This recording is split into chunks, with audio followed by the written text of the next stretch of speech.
सब देखने और सुनने वालों को जावेद राठौर का सलाम।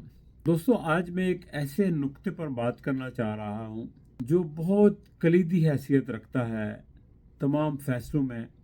और जो कुछ आप देखते हैं, जो कुछ आप समझते हैं, जो कुछ आपके साथ होता है या आपके साथ किया जाता है, वो महज इस एक नुक्ते को पेश नज़र रख कर किया जाता है। और आप भी इसी नुक्ते के की बुनियाद पर कोई फैसला करते हैं, राय कायम करते हैं और कोई एक्शंस लेते हैं। और ये जो नुक्ता है, ये है एक लफ्ज़ है अंग्रेज़ी का जिसको कहते हैं परसेप्शन।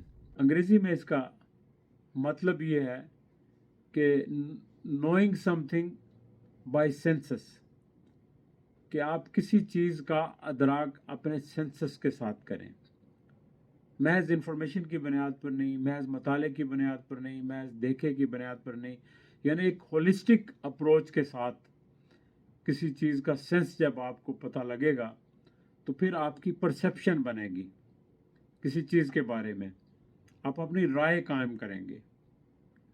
और जो दुनिया की बड़ी बड़ी कंपनीज हैं, वो अपनी प्रोडक्ट की परसेप्शन बेहतर बनाने के लिए मिलियंस ऑफ डॉलर्स खर्च करती हैं मार्केटिंग के ऊपर, अपनी ब्रांड के ऊपर, कि उनकी ब्रांड की परसेप्शन अच्छी बन जाए।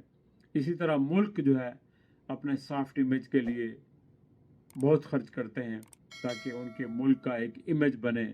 जिस तरह आप देख लें कि अमेरिका पूरी दुनिया के अंदर यूएस एड के ज़रिए मुख्तलिफ प्रोजेक्ट करता है, एजुकेशन को सपोर्ट करता है, ह्यूमन राइट्स को सपोर्ट करता है, कहीं किसी चीज़ को। तो ये सारी चीज़ें ये परसेप्शन के लिए की जाती हैं।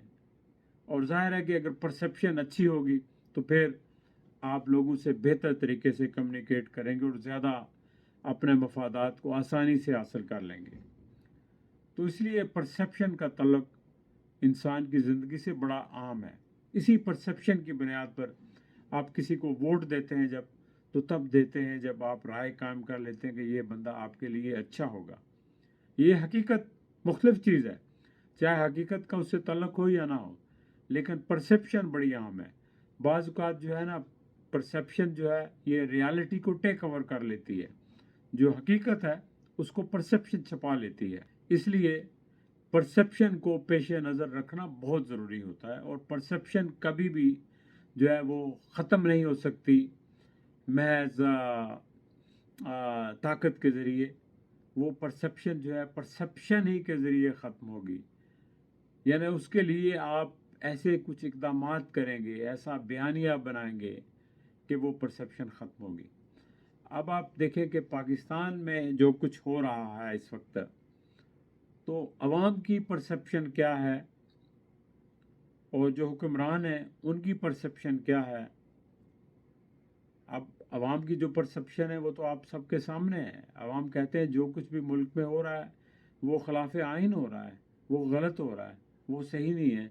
और इवन लोग ये कहते हैं, आम आदमी भी, लिखे पढ़े भी नहीं, आम अनपढ़ आदमी भी ये कहते हैं जी कि पाकिस्तान जहाँ पर पहुँचा है, जो पाकिस्तान में मसाइल पैदा होते हैं, जो हुकूमतें बिगड़ती हैं, टूटती हैं, बनती हैं, इसमें सब फ़ौज का अव्वल दखल है। फ़ौज की वजह से पाकिस्तान का ये हाल है, ना पाकिस्तान तरक्की कर सका है।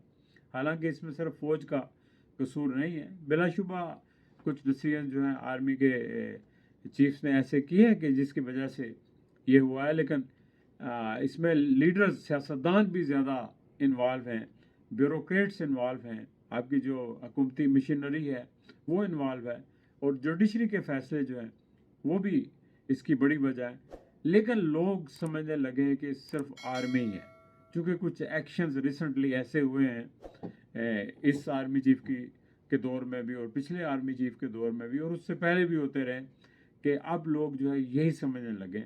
और ये समझने की एक वजह ये भी है कि इमरान खान ने तो बड़ा खुल के आर्मी के साथ चले, बड़े फ्रेंडली तरीके से चले, लेकिन इसके बावजूद उनको हटा दिया गया।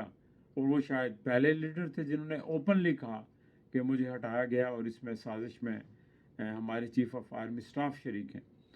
तो उसके बाद लोगों को अंदाज़ा हुआ। इससे पहले नून वाले कहते थे जब मियाँ साहब को हटाया गया, उससे पहले पीपल्स पार्टी वाले कहते थे। तो अब मेरा ख्याल है कोई ऐसा शख्स नहीं रह गया कि जिसको ये अंदाज़ा ना हो कि जो कुछ भी हो रहा है पाकिस्तान में वो फ़ौज के ही पॉलिसीज़ की वजह से हो रहा है। اگرچہ جن لوگوں کو اس وقت سوٹ کر رہا ہے، جو لوگ اقتدار میں ہیں یا ان کے حامی ہیں، تو وہ مانتے ہیں اس چیز کو، وہ بھی تسلیم کرتے ہیں کہ جی اصل مسائل جو آرمی کی وجہ سے ہیں، لیکن چونکہ اس وقت ان کے فائدے میں ہے یہ سارا کچھ، تو اس لیے وہ خاموش ہیں۔ تو لہٰذا میں یہ گزارش کرنا چاہتا ہوں چیف آف آرمی اسٹاف سے اور ان لوگوں سے جو ڈیسیژنس کرتے ہیں کہ دیکھیں آپ پرسیپشن کو تبدیل نہیں کر سکتے کسی ایک شخص پر بولنے کی پابندی لگا کر، یا اس کو میڈیا کے اوپر اس پر پابندی لگا کر، یا اس کو ایلیمینیٹ کر کے، اس کو سائڈ پر کر کے پابندیوں سے آپ لوگوں کی پرسیپشن نہیں چینج کر سکتے، کیونکہ اس کا تعلق لوگوں کے دل سے ہوتا ہے، لوگوں کے دماغ سے ہوتا ہے، لوگوں کے ضمیر سے ہوتا ہے، اپیرنس سے نہیں ہوتا۔ اپیرنٹلی لوگ خاموش ہو جائیں گے، لیکن وہ دل سے کبھی بھی اس کو تسلیم نہیں کریں گے کہ جو سچ ہے اسی کو لوگ تسلیم کریں گے۔ لہٰذا اگر آپ کو کسی نے یہ مشورہ دیا ہے کہ آپ پی ٹی آئی کی یا عمران خان کی پرسیپشن تبدیل کر دیں گے، اس کو ٹیررسٹ قرار دے دیں گے 9 مئی کے واقعات کے بعد، لوگ یقین کر لیں گے، آپ جتنے مرضی ٹیلی ویژن پر شہداء کے ورثاء کی آپ جو ویڈیوز چلا رہے ہیں، جو مرضی چلا لیں، کبھی بھی لوگ یقین نہیں کریں گے، اور یہ چیزیں ساری جو ہے بیک فائر کر رہی ہیں کہ لوگ پھر یہ سمجھتے ہیں کہ دیکھیں یہ سب کچھ آرمی کروا رہی ہے۔ خدا کے لیے آرمی اور عوام کے درمیان آپ اتنا ڈسکنیکٹ نہ پیدا کریں، ان کے درمیان جو ہے اتنی آپ دوری پیدا نہ کریں۔ عوام اور آرمی لازم و ملزوم ہے کسی بھی ملک کے لیے۔ اگر ملک کے عوام اور آرمی کے درمیان غلط فہمیاں پیدا ہو جائیں، دوریاں پیدا ہو جائیں، تو ان ملکوں کی سلامتی، یکجہتی، ان کی انٹیگریشن خطرے میں پڑ جاتی ہے۔ لہٰذا آپ اپنی پالیسیز کو ریویو کریں، اور جس کسی نے بھی آپ کو یہ مشورہ دیا ہے، غلط مشورہ دیا ہے، ایسے نہ تو عمران خان کی پاپولیرٹی ختم ہوگی، نہ آپ کی پرسیپشن ٹھیک ہوگی، بلکہ آپ کی پرسیپشن اور خراب ہوگی، اور عمران خان کی پاپولیرٹی اور بڑھے گی۔ لہٰذا آپ کچھ اور کریں، اور اگر آپ کے پاس کوئی صحیح کنسلٹنٹس نہیں ہیں تو آپ صحیح کنسلٹنٹس ہائر کریں، جو چیزوں کو براڈر پرسپیکٹو میں دیکھیں، جن کا کوئی ہورائزن ہو، جن کا کوئی مطالعہ ہو، جن کا کوئی ویژن ہو۔ لیکن محض آپ کے ارد گرد جو لوگ ہیں ان کے کہنے پر اس طرح کے ڈیسیژنز کریں گے تو آپ اپنی فوج کو مزید خراب کریں گے، اپنے ملک کا بھی ستیہ ناش کریں گے، اپنی اکانومی کا بھی، اور ملک کو اس سے فائدہ نہیں ہوگا، نہ آپ کو فائدہ ہوگا۔ ظاہر ہے کہ آپ جب ریٹائر ہوں گے تو آپ کہاں جائیں گے اسی ملک میں؟ کیا کوئی آپ سے ہاتھ ملانا چاہے گا؟ آپ سے ملنا چاہے گا؟ اب دیکھ لیں کہ باجوہ کہاں اس وقت در در کی ٹھوکریں کھا رہے ہیں۔ وہ اگر پاکستان میں بھی ہیں تو سیکیورٹی حصار میں رہتے ہیں، وہ تو کبھی کسی بازار میں نہیں جا سکتے۔ تو اس چیز کو پیش نظر رکھیں، چونکہ یہ وقت آپ پر بھی آنا ہے۔ چلیں دوستوں، اپنا خیال رکھیے گا، پھر انشاءاللہ آپ سے کسی اور موضوع کے حوالے سے کسی اور وقت گفتگو ہوگی۔ خدا حافظ۔